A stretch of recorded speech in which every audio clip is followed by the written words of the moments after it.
प्यारे बच्चों, बहुत बहुत स्वागत है आपका हमारे यूट्यूब चैनल ड्रॉ बोर्ड में।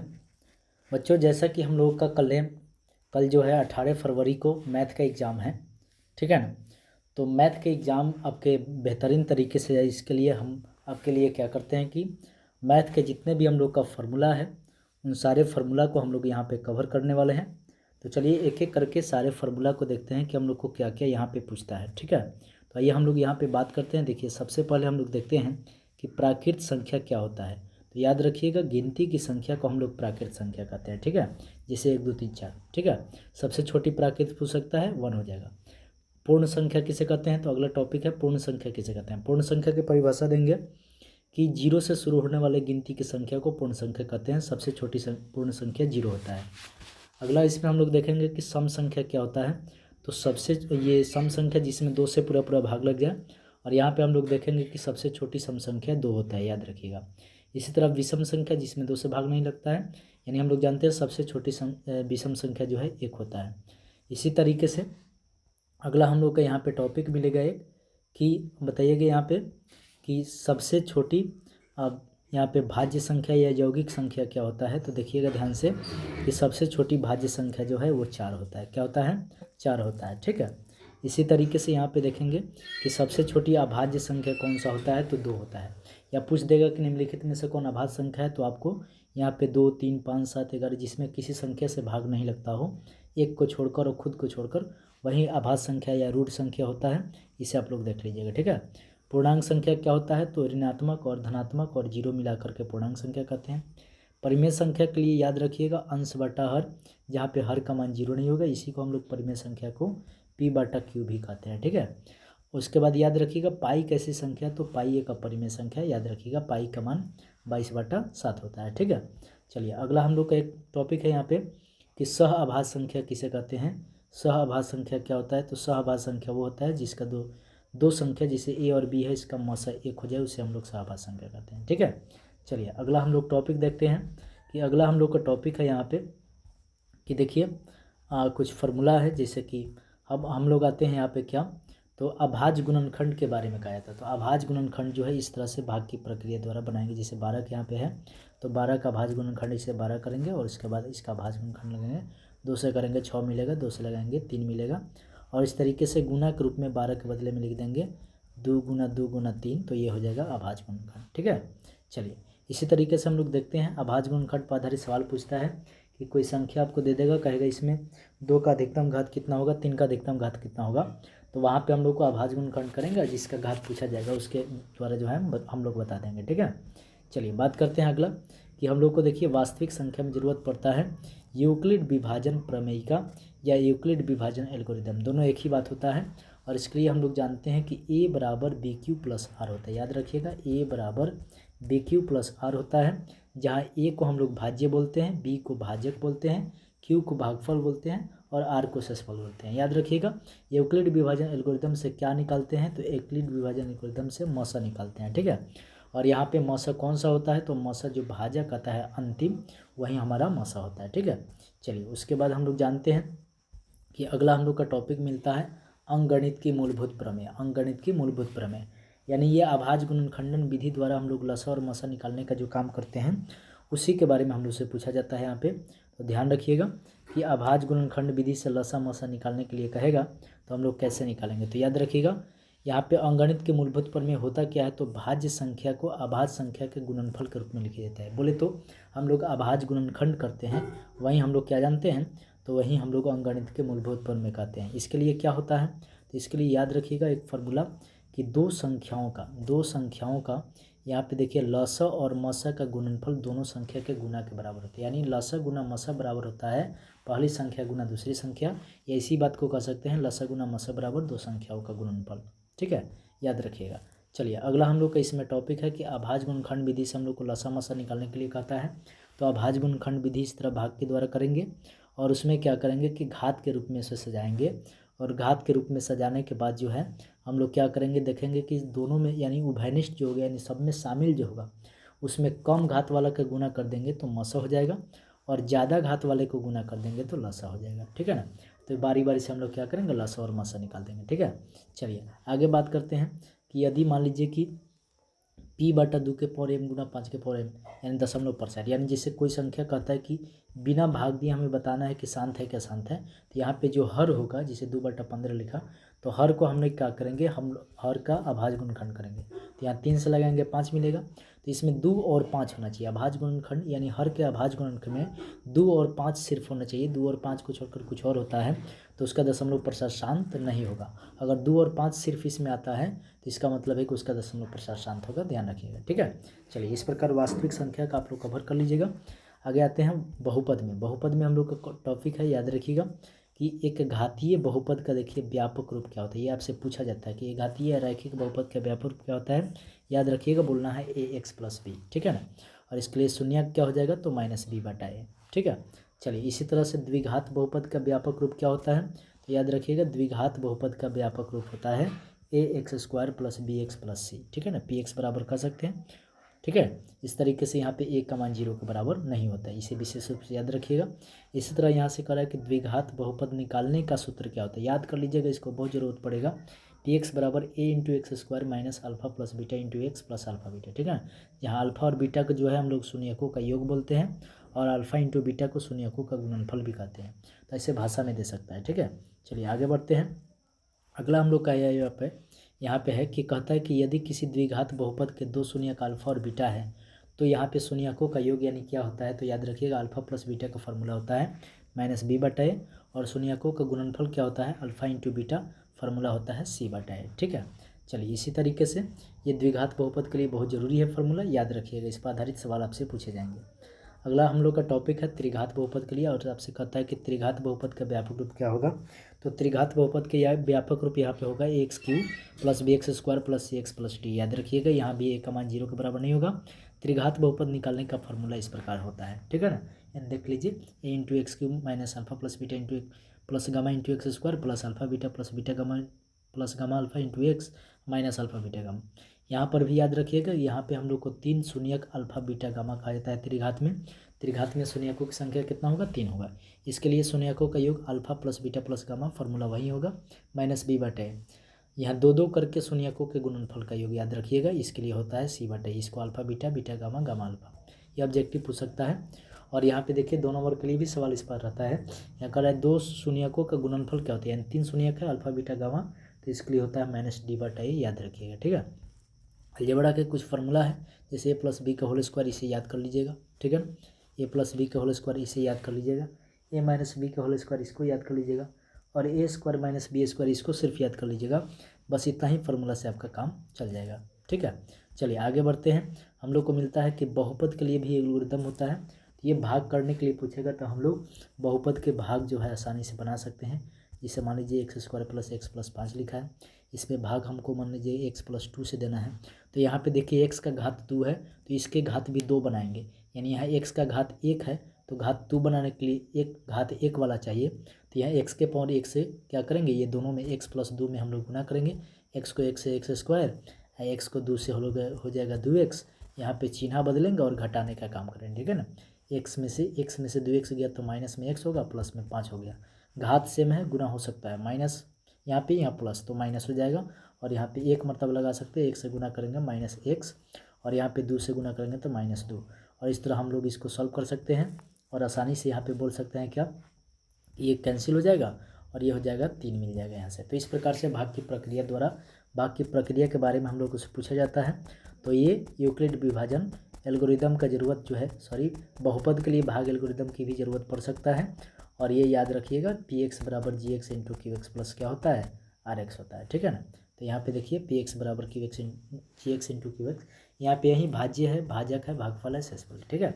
चलिए, इसी तरह हम लोग आगे बढ़ते हैं, और आगे बढ़ते हैं, आते हैं 2 चर वाले रैखिक समीकरण में, ठीक है। तो 2 चर वाले रैखिक, बहुपद और वास्तविक संख्या कंप्लीट हो गया। 2 चर वाले रैखिक समीकरण में हम लोग देखते हैं कि 2 चर वाले रैखिक समीकरण का व्यापक रूप याद रखिएगा। और यहाँ पे ब्रजगुणन विधि से आपसे पूछा जा सकता है, तो ब्रजगुणन विधि के लिए फार्मूला है, ठीक है ना। ब्रजगुणन विधि के लिए फार्मूला होता है। और यहाँ पे हम लोग कर सकते हैं कि x बराबर क्या करेंगे, तो x बराबर यहाँ पे देखिए, x बराबर फार्मूला लिखना है, तो यहाँ पे लिख दीजिए BC और नीचे AB, ठीक है ना, माइनस लगाना है। और यहाँ पे 1 2 2 1, 12 21 12 21, ऐसे समझ लीजिए।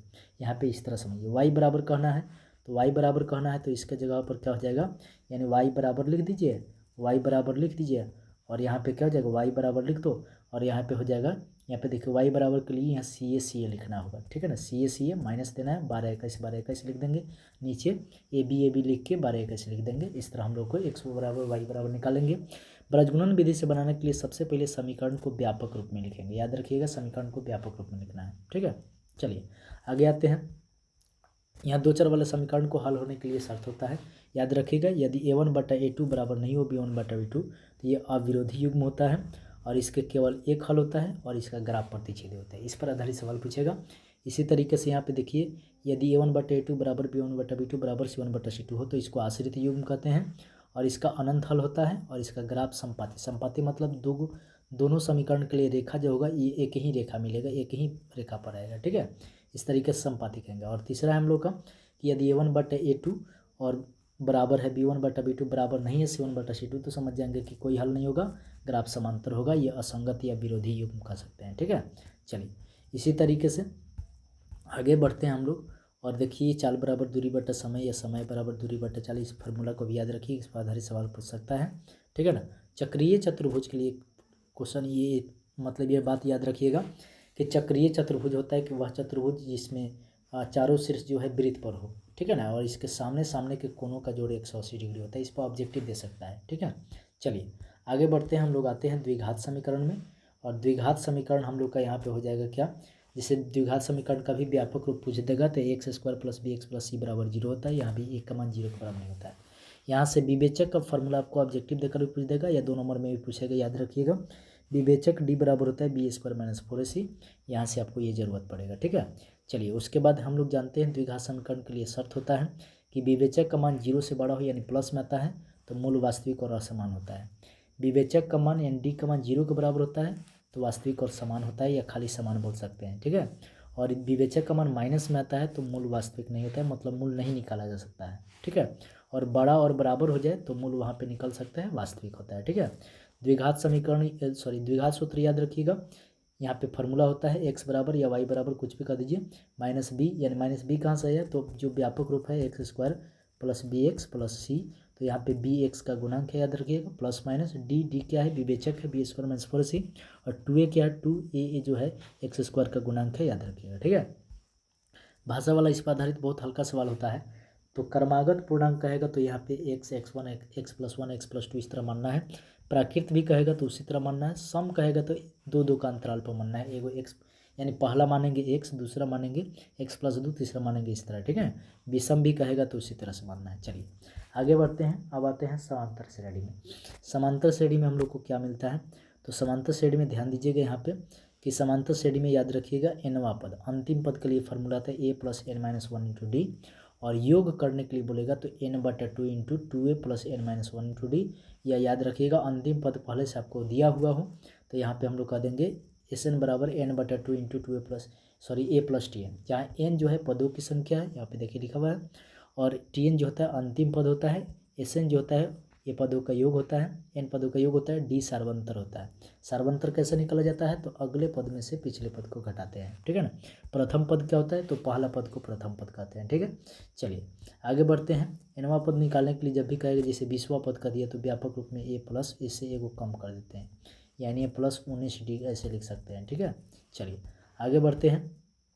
यहाँ पे देखिए ट्रिकली पूछ सकता है कि प्रथम n प्राकृत संख्याओं का योग क्या होता है, याद रखिएगा n × n + 1 होता है। n पूर्ण संख्याओं के लिए n × n - 1 होता है, सम के लिए n × n + 1 होता है, विषम के लिए n² होता है, याद रखिएगा, ये जरूरत पड़ेगा। अगला हम लोग आते हैं नियामक ज्यामिति में। और नियामक ज्यामिति या निर्देशांक ज्यामिति, यहाँ पे इस सारणी को याद रखिएगा, ठीक है ना। यहाँ से पूछेगा कि दोनों अगर प्लस प्लस अंक हो, यानी +2 ऐसे 2 दिया है या 3 दिया है, 5 6 कुछ भी ऐसे प्लस प्लस में दोनों दिया है, कहेगा कौन से चतुर्थांश या कौन से पद में है तो याद रखिएगा प्रथम पद में है। अगर पहिलका माइनस दूसरे प्लस है तो समझिए द्वितीय पद में है, दोनों माइनस में है तो तृतीय पद में है, और पहिलका प्लस दूसरे माइनस है तो ये चतुर्थ पद में होगा, ठीक है, ध्यान रखिएगा। इसी तरह से यहाँ पे याद रखिएगा कि x अक्ष पर y का निर्देशांक 0 होता है, ये भी पूछता है ऑब्जेक्टिव। y अक्ष पर x का निर्देशांक 0 होता है। उसके बाद मूल बिंदु का यहाँ पे याद रखिएगा नियामक 0, 0 होता है, और समदूरस्थ का मतलब यहाँ पे क्या होता है तो बराबर दूरी पर स्थित होता है। ठीक है, याद रखिएगा। मूल बिंदु से दूरी सूत्र बहुत इंपॉर्टेंट है, यहाँ से सीधे पूछ ले जाएगा ऑब्जेक्टिव। तो मूल बिंदु से दूरी सूत्र का फॉर्मूला √अंदर x² + y² बता देना है। ठीक है, इस पर आधारित सवाल पूछा जाएगा। चलिए, दो बिंदुओं के बीच का दूरी सूत्र क्या होता है? तो दो बिंदुओं के बीच का दूरी सूत्र याद रखिएगा, x नियामकों के अंतर यानी x वाला यानी पहिलका के माइनस करके स्क्वायर करना है, फिर दूसरे का के माइनस करके स्क्वायर कर देना है। इस तरह से बस याद रखिए। ठीक है, चलिए संरेख कहेगा तो त्रिभुज के क्षेत्रफल वाला को बनाइएगा। आगे बढ़ते हैं हम लोग, आगे आते हैं। देखिए, सिद्ध करने के लिए अगर कहता है समबाहु तो याद रखिएगा तीनों भुजा बराबर करना है। भुजा यानी ये निकालेंगे, ए बी दूरी निकालेंगे, BC दूरी AC दूरी निकालेंगे, BC दूरी निकालेंगे, सब बराबर होगा तो समबाहु है। अगर दो को बराबर आता है, तीसरा बराबर नहीं आता है, कोई भी दो को बराबर है तीसरा बराबर नहीं आता है, समद्विबाहु है। तीनों में से कोई बराबर नहीं है, विषमबाहु है। अगर समकोण के बारे में बोल रहा है तो ये फॉर्मूला याद होना चाहिए, कर्ण स्क्वायर बराबर लंब स्क्वायर प्लस आधार स्क्वायर। अगर आयत वर्ग के बारे में कहता है तो यहाँ पे चारों भुजा और दोनों विकर्ण करेंगे। वर्ग कहता है तो चारों भुजा दोनों विकर्ण। आयत कहेगा तो सामने सामने के भुजा बराबर होगा। ठीक है, समचतुर्भुज क्या होगा? तो चारों भुजा बराबर होगा लेकिन विकर्ण बराबर नहीं होगा। और समांतर चतुर्भुज कहेगा तो सामने सामने की भुजा बराबर होगा लेकिन विकर्ण बराबर नहीं होगा। ठीक है, याद रखिएगा इसको। ठीक है ना, वृत्त की अगर बात करता है तो त्रिज्या इसके बराबर करना है। ठीक है, चलिए आगे आते हैं। अंतःविभाजन सूत्र नियामक ज्यामिति में अंतःविभाजन सूत्र होता है, याद रखिएगा कि x बराबर mx2। m क्या है? तो अनुपात दिया होगा, यहाँ पे देखिए अनुपात दिया है। ठीक है ना, अनुपात दिया है तो यहाँ पे देखिए x बराबर होता है mx2 + nx1 बटा m + n, y बराबर होता है my2 + n1 बटा m + n। इस तरह याद रखिएगा। मध्य बिंदु का नियामक होता है, याद रखिएगा, x बराबर x1 + x2 बटा 2, y बराबर y1 + y2 बटा 2। ठीक है, चलिए इसी तरीके से बाह्य विभाजन हम लोग सूत्र जानते हैं, इस पर आधारित नहीं पूछेगा लेकिन पूछ भी दे, ध्यान रखिएगा माइनस कर दिया जाता है। ठीक है, त्रिभुज के केंद्रक पूछ सकता है तो याद रखिएगा x बराबर x1 + x2 + x3 बटा 3 होता है, y बराबर y1 + y2 + y3 बटा 3 होता है। केंद्रक को हम लोग G से दिखाते हैं। ठीक है, ध्यान रखिएगा G से दिखाते हैं। ठीक है, चलिए आगे बात करते हैं त्रिभुज के अंतः केंद्र के बारे में। अंतः केंद्र के लिए यहाँ पे देखिए, शीर्ष ए मानेंगे तो उसके सामने वाले भुजा को स्मॉल ए कहना है, बी वाले शीर्ष के सामने को स्मॉल बी और सी वाले सामने को स्मॉल सी कहना है। और यहाँ पे हम लोग क्या करेंगे, ये फार्मूला आपको पता होना चाहिए। ठीक है, यानी x बराबर ax1 b, यानी यहाँ पे ABC कैसे निकालेंगे? तो दूरी सूत्र से निकाल देंगे, small a small b small c। और उसके बाद यहाँ पे नियामकों को रख कर x का बराबर तो खाली x नियामक रखना है, y के बराबर निकलना है तो खाली y नियामक रखना है, ABC का वैल्यू बिठा देना है। ठीक है, चलिए आगे बढ़ते हैं। त्रिभुज के क्षेत्रफल क्या होता है नियामक ज्यामिति में? तो याद रखिएगा ये फार्मूला बहुत इंपॉर्टेंट है। देखिए 1/2 ऐसे मोड़ दिखाएंगे, x1 यहाँ पे देखिए y कोष्ठ में y लिखना है, यहाँ पे 2 3 समझिए, 23 31 और 12 इस तरह से समझ जाएंगे। ठीक है, चलिए आगे हम लोग बात करते हैं कि अगर संरेख की बात करता है त्रिभुज के क्षेत्रफल में, तो संरेख कहता है नियामक ज्यामिति में तो याद रखिएगा उसका क्षेत्रफल 0 कर देना है। क्षेत्रफल के बराबर 0, क्षेत्रफल का फॉर्मूला लगाइए, बराबर में 0 कीजिए, अपने x y का मान इस तरह से निकालने के लिए देता है। ठीक है, चलिए त्रिकोणमिति की बात करते हैं।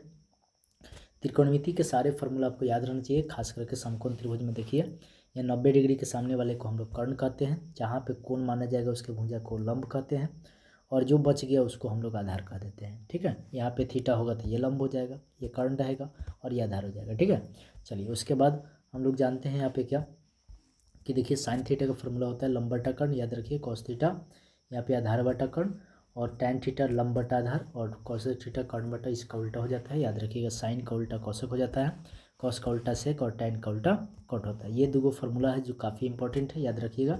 टैन थीटा बराबर साइन बटा कॉस, कॉट थीटा बराबर कॉस बटा साइन। ठीक है, चलिए आगे बढ़ते हैं। मान सारणी इसे देख लीजिए ध्यान से, और मान सारणी जो है आपको हर हाल में याद करके जाना है। यहाँ से जो है ऑब्जेक्टिव सवाल जो है आपको पूछा जाता है। देखिए साइन 0 का, ये साइन 0 हो गया 0, कॉस 0 1, टैन 0 0, इस तरह कॉट 0। ठीक है ना, तो देख लीजिएगा। ठीक है, चलिए साइन थीटा का मान साइन 30 का मान इतना हो जाएगा। इस तरह से हम लोग को मान सारणी दिया हुआ है, याद होना चाहिए। चलिए आगे बढ़ते हैं। इस तरह से ये व्युत्क्रम फार्मूला है, इसे याद रखिएगा। साइन का उल्टा कोसेक होता है तो साइन थीटा बराबर 1 बटा कोसेक हो जाता है, कॉस थीटा 1 बटा सेक होता है। तो इस तरह से हम लोग क्या करेंगे, कॉस थीटा बराबर 1 बटा सेक थीटा, टैन थीटा बराबर 1 बटा कॉट थीटा, तो जस्ट उल्टा उल्टा होता है। ठीक है, चलिए स्क्वायर वाली फॉर्मूला याद रखिएगा, sine square theta plus cos square theta बराबर 1 होता है। साइन स्क्वायर थीटा बराबर 1 minus cos theta, cos square पूछेगा तो 1 माइनस साइन स्क्वायर थीटा, बस भेज देना है। फार्मूला एक ही है, बस उधर भेज देना है। ठीक है, माइनस भेज देंगे, प्लस में है माइनस भेज देंगे। ठीक है, चलिए साइन थीटा का अगर स्क्वायर करते हैं तो हम थीटा पे स्क्वायर नहीं देंगे, साइन स्क्वायर थीटा लिखेंगे, ठीक है। चलिए आगे बढ़ते हैं। इसी तरह स्क्वायर का फॉर्मूला है यहाँ पे कि sec square theta minus tan square theta बराबर 1 होता है, cosec square theta minus cot square theta बराबर 1 होता है, ठीक है ना। इस तरह से अब ये सेक स्क्वायर की जरूरत पड़ेगा तो माइनस में 1 प्लस माइनस है तो उधर जाकर प्लस में हो गया, ये देखिए माइनस में उधर जगह प्लस में हो गया, कोसेक बराबर 1 प्लस कोट हो गया। इस तरह से याद रखिएगा इसको विशेष रूप से, ठीक है। स्क्वायर करेंगे तो हम स्क्वायर के रूप में ही लिखेंगे। पूरा कोण के फॉर्मूला याद रखिएगा कि sine 90 minus theta cos theta होता है, cos 90 minus theta sine theta होता है, टैन का कॉट में, कोट का टैन में, सेक का कोसेक में, कोसेक का सेक में, बताया गया था लाइन में, ठीक है ना। इस तरह से साइन का कोस, कोस का साइन, टैन का कॉट, कोट का टैन, सेक का कोसेक, कोसेक का सेक साथ साथ होता है, ठीक है। चलिए आगे बढ़ते हैं। हाइट एंड डिस्टेंस पर आधारित हम लोग जानते हैं नीचे जो कोण बनता है उसको उन्नयन कोण कहते हैं, ऊपर जो बनता है उसको अवनमन कोण कहते हैं। और इस पर आधारित देख लीजिएगा, ये अगला आता है हम लोग का क्षेत्रमिति। क्षेत्रमिति पर आधारित बहुत बढ़िया बढ़िया मतलब आपसे सीधे फार्मूला भी पूछ लिया जा सकता है, तो ध्यान रखिएगा कि आइए हम लोग यहाँ पे बात करते हैं कि देखिए क्षेत्रमिति पर आधारित क्या क्या सवाल पूछा जाएगा। तो क्षेत्रमिति पर यहाँ पे देखिए आपको फार्मूला याद होना चाहिए कि वृत्त का त्रिज्या होता है व्यास बटा 2, व्यास 2 गुना त्रिज्या, क्षेत्रफल वृत्त का क्षेत्रफल पाई आर स्क्वायर, वृत्त की परिधि 2 पाई आर, ठीक है ना। याद रखिएगा त्रिज्यखंड का क्षेत्रफल होता है, त्रिज्यखंड का क्षेत्रफल थीटा बटा 360 गुना पाई आर स्क्वायर, चाप की लंबाई थीटा बटा 360 गुना 2 पाई आर, लघु वृत्तखंड का क्षेत्रफल होता है थीटा बटा 360 गुना pi r square minus 1/2 r square sine theta, ठीक है ना। इस पर याद रखिएगा। चलिए आगे बढ़ते हैं। त्रिभुज का क्षेत्रफल याद रखिए समबाहु त्रिभुज, ठीक है ना। ये सब इंपॉर्टेंट हो सकता है, जरूरत पड़ सकता है। आगे बढ़ते हैं, इसमें देखते हैं वर्ग का क्षेत्रफल याद रखिएगा भुजा स्क्वायर, वर्ग का परिमाप 4 गुना भुजा, वर्ग का विकर्ण रूट 2 गुना भुजा, ठीक है ना। आयत का क्षेत्रफल लंबाई गुना चौड़ाई, आयत का परिमाप 2 इंटू लंबाई प्लस चौड़ाई, इस तरह आयत का विकर्ण रूट अंदर लंबाई स्क्वायर प्लस चौड़ाई स्क्वायर, इस तरह याद रखिएगा। ये सम चतुर्भुज के क्षेत्रफल का जरूरत पड़ सकता है, 1/2 गुना विकर्णों का गुणनफल याद रखिएगा। अर्धवृत्त का क्षेत्रफल क्या होता है, तो 1/2 आधा कर दो वृत्त वाला में। अर्धवृत्त की परिधि याद रखिएगा पाई प्लस 2 इंटू आर या 36/7 आर लिख सकते हैं, ठीक है ना। इस तरह याद रखिएगा। इसके बदले में वलय का क्षेत्रफल होता है pi into capital R square minus small R square, रास्ते की चौड़ाई होता है capital R minus small R, ठीक है ना। वृत्त के चतुर्थांश के बारे में बोला जाएगा, याद रखिएगा बहुत ही इंपॉर्टेंट है, 1/4 कर देंगे। चतुर्थांश का मतलब 1/4 कर देंगे। आते हैं देखिए घन का आयतन कह देंगे भुजा क्यों, घन का संपूर्ण पृष्ठफल 6 गुना भुजा स्क्वायर, घन का विकर्ण रूट 3 गुना भुजा, ठीक है। घन में टोटल किनारा का होता है 12 गो, पृष्ठ होता है 6 गो, शीर्ष होता है 8 गो, विकर्ण होता है 4 गो, याद रखिएगा। यहाँ से ऑब्जेक्टिव सवाल आपसे पूछा जाएगा। ध्यान दीजिएगा अगला कहता है कि घनाभ का आयतन क्या होता है, लंबाई गुना चौड़ाई गुना ऊंचाई। देख लीजिए घनाभ का संपूर्ण पृष्ठफल 2 इंटू लंबाई गुना चौड़ाई प्लस चौड़ाई गुना ऊंचाई प्लस ऊंचाई गुना लंबाई, दो को साथ में गुना करके जोड़ना है, ठीक है। घनाभ का विकर्ण रूट अंदर लंबाई स्क्वायर प्लस चौड़ाई स्क्वायर प्लस ऊंचाई स्क्वायर होता है। कमरा कहता है तो कमरे के चारों दीवारों का क्षेत्रफल 2 इंटू लंबाई प्लस चौड़ाई यानी परिमाप के साथ में ऊंचाई को गुना कर दीजिए, देख लीजिए यहाँ से मिल जाएगा, ठीक है।